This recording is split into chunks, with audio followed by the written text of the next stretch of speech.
বাংলাদেশের হিন্দুরা মারাত্মক ধরনের অত্যাচার নির্যাতনের শিকার, এই ধরনের একটা ন্যারেটিভ ভারতের দিক থেকে তৈরি করার চেষ্টা করা হচ্ছে। ঠিক এই সময়টাতে একটা জরিপ আমাদের সামনে এসে হাজির হয়েছে, যে জরিপটা আমার মনে হয় আমাদের জন্য খুব গুরুত্বপূর্ণ এবং এই ন্যারেটিভটাকে ডিবাঙ্ক করতে সাহায্য করবে। ভয়েস অফ আমেরিকা জরিপটা নিশ্চয়ই আপনাদের অনেকের চোখে পড়েছে, আমি এটা নিয়ে একটু কথা বলতে চাই। তার আগে তারা নিশ্চয়ই একটা প্রফেশনাল সংস্থা দিয়ে জরিপটা করিয়েছেন, কিন্তু ভয়েস অফ আমেরিকা সম্পর্কে আমাদের দেশের perception is not that positive. আমাদের নিশ্চয়ই মনে আছে শেখ হাসিনার সময় ভয়েস অফ আমেরিকা অত্যন্ত নমনীয় ভাবে শেখ হাসিনার সাক্ষাৎকার বা তার মন্ত্রীদের সামনে যেভাবে সাক্ষাৎকার নিয়েছে, যে ধরনের নিউজ দিয়েছে, মনেই হতে পারে যে they are so much bias towards that regime. এমনকি ডক্টর ইউনূস দায়িত্বে আসার পর ভয়েস অফ আমেরিকা তার একটা ইন্টারভিউ নিয়েছিল অত্যন্ত হার্শ এবং অত্যন্ত বাজে ঢঙে। সো আমরা এই সরকারের প্রতি তাদের নেক নজর নেই, এটা বলতেই পারি। যাই হোক, তারপর আমরা আশা করি ভয়েস অফ আমেরিকার মতো একটা প্রতিষ্ঠান একটা প্রফেশনাল জরিপ চালিয়েছে।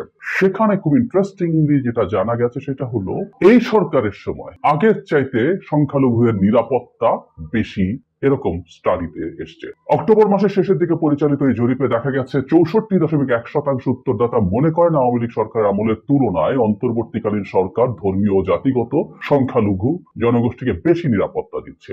মাত্র 15.3% মনে করেন বর্তমান সরকার সংখ্যালঘুদের জন্য আগের চেয়ে খারাপ নিরাপত্তা দিচ্ছে এবং 17.9% মনে করেন পরিস্থিতি আগের মতোই ছিল। এর মধ্যে একটা কিন্তু আছে, এটা শোনার পর নিশ্চয়ই অনেকে বলবেন যে এখানে সব রকম জনগোষ্ঠীর মানুষকে যখন আমরা একত্র করি সেটা কিছু ভুল বার্তা দিতে পারে, উইচ ইজ নট রং। কিন্তু যেটা জরুরি, আমরা সেখানে তারা আলাদাভাবে ধর্মীয় যে সংখ্যালঘু আছেন তারা কি মনে করছেন, আমরা সেই স্টাডিটুকুও যদি ধরি। আমি পড়ি, জরিপ ফলাফলে নিরাপত্তা নিয়ে ধারণায় মুসলিম এবং অমুসলিমদের কিছুটা তফাৎ লক্ষ্য করা গেছে। মুসলিম উত্তরদাতাদের মাত্র 13.9% মনে করেন বর্তমান পরিস্থিতি আগের চেয়ে খারাপ। সো আমরা একটু বায়াস আছে ধরে নিতে পারি, ধরে নিলাম। কিন্তু ধর্মীয় সংখ্যালঘু উত্তরদাতাদের 33.9% মনে করেন তাদের নিরাপত্তার ক্ষেত্রে অন্তর্বর্তী সরকার বিগত আওয়ামী লীগ সরকারের চেয়ে খারাপ। 33.9%, 1/3, 2/3 মনে করেন ভালো করেছেন অথবা একই রকম আছে, অন্তত খারাপ হয়নি। এই জায়গাটা একটু খুব ইম্পর্টেন্ট। এখানে নানা রকম হিসেব আছে, কিন্তু মুসলিম উত্তরদাতাদের 66.1% মনে করেছে বেশি নিরাপত্তা পাচ্ছে। ধর্মীয় উত্তর সংখ্যালঘুদের মধ্যে 39.5%, 40%। সো এই দুটো ডেটাই আমাদের জন্য যথেষ্ট। অন্তত 40% নন মুসলিম মনে করছে, এবং আমরা ধরেই দিতে পারি মেজরিটি বা প্রায় সবাই আসলে হিন্দু সম্প্রদায়ের মানুষ, অন্য দু একটা জাতিগোষ্ঠীর কিছু থাকতে পারে, তারা মনে করছেন ভালো হয়েছে শেখ হাসিনার তুলনায়। It's a very significant percentage. তার চাইতে জরুরি কথা, এটাকে আমি আবারও সরিয়ে রেখে কোর বেয়ার নেসেসিটি যদি বলি, আমরা বেয়ার জায়গাটা যদি বলি, সেটা হচ্ছে 1/3 অফ দ্য নন মুসলিমস মনে করেন অনলি যে এটা এর চাইতে খারাপ হয়েছে।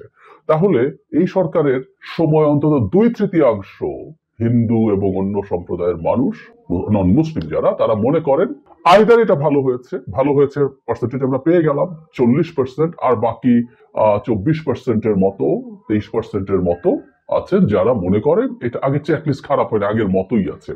তাহলে এই যে ন্যারেটিভ তৈরি করার চেষ্টা করছে, মানে ভারতীয় মিডিয়া দেখলে আমরা দেখবো, আমাদের মনে হবে, বা বাংলাদেশেও কিছু হিন্দু নেতা হিন্দু সম্প্রদায়কে পুঁজি করে, জিম্মি করে তারা সমাবেশ করছেন। আমি সনাতনী জাগরণী জোটের কথা বলছি, যারা একটার পর একটা সমাবেশ করছেন এবং হিন্দুদের বিরুদ্ধে সিরিয়াস ধরনের অত্যাচার নির্যাতনের ন্যারেটিভ তৈরি করছেন। ভারতীয় মিডিয়ায় মানে দেখলেই মনে হবে যে সকাল বিকাল এখানে হিন্দুদের বাড়িতে আক্রমণ হচ্ছে, হিন্দুদেরকে পেটানো হচ্ছে, হত্যা হচ্ছে এবং ধর্ষণ হচ্ছে। ধর্ষণের মতো একটা ভয়ঙ্কর অভিযোগও সেখানে করা হচ্ছে।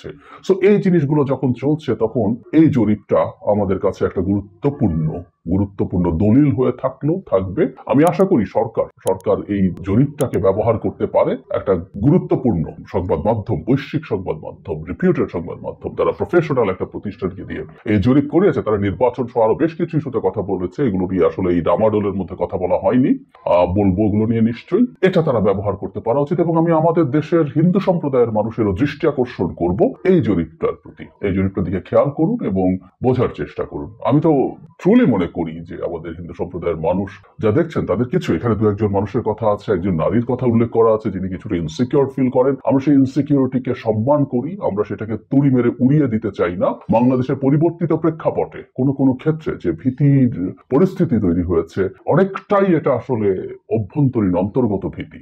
যত সময় যাবে আমরা আশা করছি সেটা কেটে যাবে, এবং আমরা হিন্দু ভাই বোনরা যেখানেই যে কোনো রকম নিরাপত্তাহীনতা সমস্যা তারা যদি বোধ করেন, তারা সরকার এবং রাষ্ট্রের সাহায্য চাইবেন, এটাকে সামনে আনবেন। আমরা তাদের অধিকারের পক্ষে লড়াইয়ে মাঠে থাকবো, এটা আমরা বহুবার বলেছি। আমরা এই নিশ্চয়তা তাদেরকে দিতে চাই। এই সামান্য এই ঘটনাটাকে কেন্দ্র করে কোনো রকম ভাবে যাতে ভারত, একদম স্পেসিফিকলি আমি ভারতের মিডিয়ার আর কোনো কাজ আছে বলে মনে হবে না, মেইন স্ট্রিম মিডিয়াগুলোর, তারা বসে আছে এখানে একটা এই ধরনের পরিস্থিতি তৈরি করা। এবং আমি এটা নিয়েও কথা বলতে চাই, তাদের এই প্রোপাগান্ডা, তাদের এই ডিসইনফরমেশন আসলে খুব হালকাভাবে দেখার সুযোগ নেই, এগুলো ট্র্যাকশন পেতে শুরু করেছে। সুতরাং আমাদের সরকারের দিক থেকে এবং আমাদের হিন্দু সম্প্রদায়ের এগিয়ে আসা উচিত। আমি মনে করি তারা যাতে তাদের জায়গা থেকে স্টেটমেন্ট দেন, বাংলাদেশ সম্পর্কে যা বলা হচ্ছে এটা আসলে সঠিক না। বাংলাদেশে তারা যা বলা হচ্ছে তার চেয়ে ফার বেটার আছেন। আমি আগেও বলেছি, এটাও আমি স্বীকার করি, আমাদের এই সাবকন্টিনেন্টের দেশগুলোতে যে কারণেই সংখ্যালঘু হন না কেন তাদের কিছু সমস্যা আসলে থাকে। এটা বাস্তবতা, এটা হওয়া উচিত না, কিন্তু এটা বাস্তবতা। আমরা এই জিনিসটাও কাটিয়ে উঠে একটা উদার গণতান্ত্রিক দেশ হওয়ার স্বপ্ন দেখি। আমরা বিশ্বাস করে আমরা সে পথে দ্রুতই এগিয়ে যেতে পারবো।